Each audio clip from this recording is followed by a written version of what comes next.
Última pregunta, Miguel. El tema de las pensiones. ¿Cree que es sostenible el sistema actual de pensiones? El sistema actual es sostenible si sostenible el Estado. Eso es discutible. No, a ver, sostenible es en el sentido de que bien se pueden retirar fondos de otras partidas y dárselo a todas las pensiones. Lo que es más difícil es si puede sostenerse las pensiones al mismo nivel de, digamos, que se está pagando hoy, que tiene a una cantidad medida en porcentaje del último salario, lo que se llama salario de sustitución, ¿no? Puede ser el mismo porcentaje que es ahora, que siguen siendo de las más generosas que hay en Europa. Públicas, no que privadas, de las generosas públicas, en el sentido de porcentaje de la primera pensión con respecto al último salario es de las más generosas de Europa, públicas. Porque la mayor parte de los países europeos combinan un sistema público con un sistema privado. Entonces, las pensiones en otros países son mayores, pero por la parte privada que tienen, no por la parte pública. Entonces, sostenible.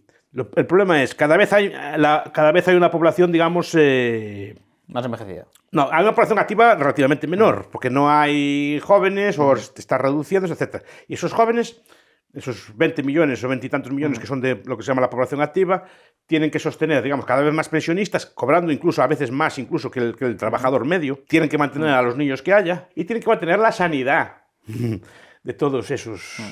porque la sanidad también es un sistema de reparto, no solo son las pensiones, ¿no?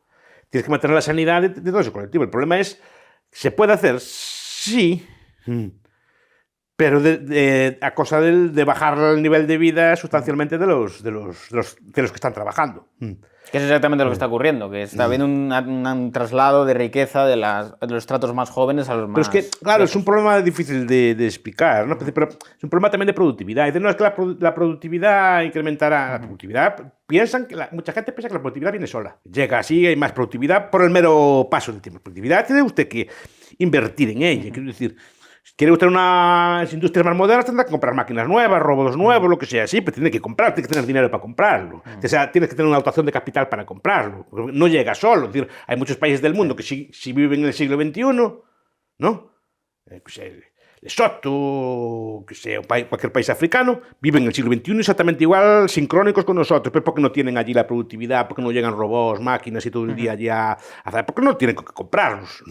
Ojalá pudieran comprarlos, porque de momento no pueden comprar el mismo nivel de productividad que tenemos nosotros. Y nosotros pensamos que llega sola la productividad no llega sola, tienes usted que comprarla. El problema es que al derivar tanto porcentaje de la renta, digamos, a pensiones, no queda dinero para ese tipo de cosas. Digamos, el incremento de productividad en otras sociedades es menor que en otras, porque buena parte de los recursos se destinan, digamos, a gasto de consumo corriente y no se destinan a gasto de capital. Sí, además financiados con deuda. Y al final se acaba pagando eso. Sí. Se acaba pagando en el sentido que son trabajadores que no solo producen menos, no porque produzcan menos porque sean más vagos, ni nada así por el estilo, sino porque la producción está combinada.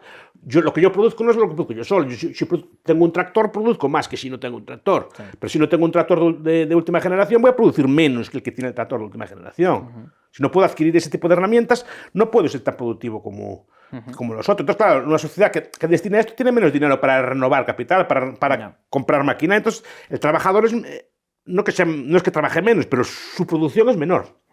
Y su producción es menor, y por encima tiene que pagar pensiones a gente que a muchas personas le queda para muy poco. Entonces, claro, este tipo de cosas lo que se va a hacer a costa de un deterioro del nivel de vida de la población. ¿Qué soluciones hay? Para que ningún político se va a atrever a decirlas. Ya se lo digo, retrasar la edad de jubilación, por ejemplo. Ya lo hicieron, retrasar 2 años la edad de jubilación equivale a reducir las pensiones realmente un 10% en términos actuales. Porque la supervivencia de un pensionista de promedio son 20 años. O sea, los años que lleva cobrando. Si usted retrasa 2 años la jubilación es como reducir la pensión un 10%. Lo que pasa es que no se nota, porque se cobra más tarde, ¿no? Pero a efectos estadísticos funciona así. Tendrá que retrasarla o tendrá que hacer lo que le llaman ahora en Argentina la licuadora, que es lo que querían hacer con los pactos de Toledo. Subir las pensiones menos que la inflación. De tal forma que a largo plazo y por interés compuesto, ese tipo de pensiones se va reduciendo. Si usted reduce un 1,5% a 20 años, pues a lo mejor es una reducción real de la inflación. Para casos, al indexarla al IPC, pues claro, ese elemento se elimina. Supongo que, por un lado, intentarán cobrar impuestos más altos a la gente trabajadora o a los propios pensionistas. Cuando suben el IVA también se lo suben a los pensionistas. Cuando suben el IRPF también se lo suben a los pensionistas. O sea, tiene algo de truco también. Porque pasa que dicen, no, nosotros damos una pensión, pues si el IVA te lo ponen en vez del 21, el 23 o el 24, al final estás perdiendo poder. No, al final es como si te la redujeran la pensión, pero el efecto ese del que hablaba Keynes ya de engaño sigue estando ahí presente. Entonces yo lo que veo como sostenible es en el sentido de que van a cobrar una pensión. Ahora, ¿cuánto van a cobrar? No lo sé. ¿Cuándo van a cobrar? No lo sé. Y cuánto va a tener que pagar el trabajador tampoco lo sé. Desde luego, es un fenómeno demográfico, es pura demografía. Cuando se instalan los actuales sistemas de pensiones, la base demográfica, yo qué sé, podía ser de 6, 8, 10 o 12 a 1, o sea, 12 trabajadores por cada pensionista. Porque era una población, muy pocas personas mayores y personas mayores que vivían pocos años cobrando. La supervivencia al principio no llegaba a 3 o 4 años. Pero claro, cada vez hay más que duran más tiempo y cada vez hay menos jóvenes. Yo creo que las pensiones se mataron a sí mismas. Sí. Sentido, una de las razones, no la única, para tener hijos es también tener un sustento, una ayuda cuando uno es mayor. Digamos que ahora el Estado no se les preocupa, va a cobrar pensión, tengas hijos o no tengas hijos.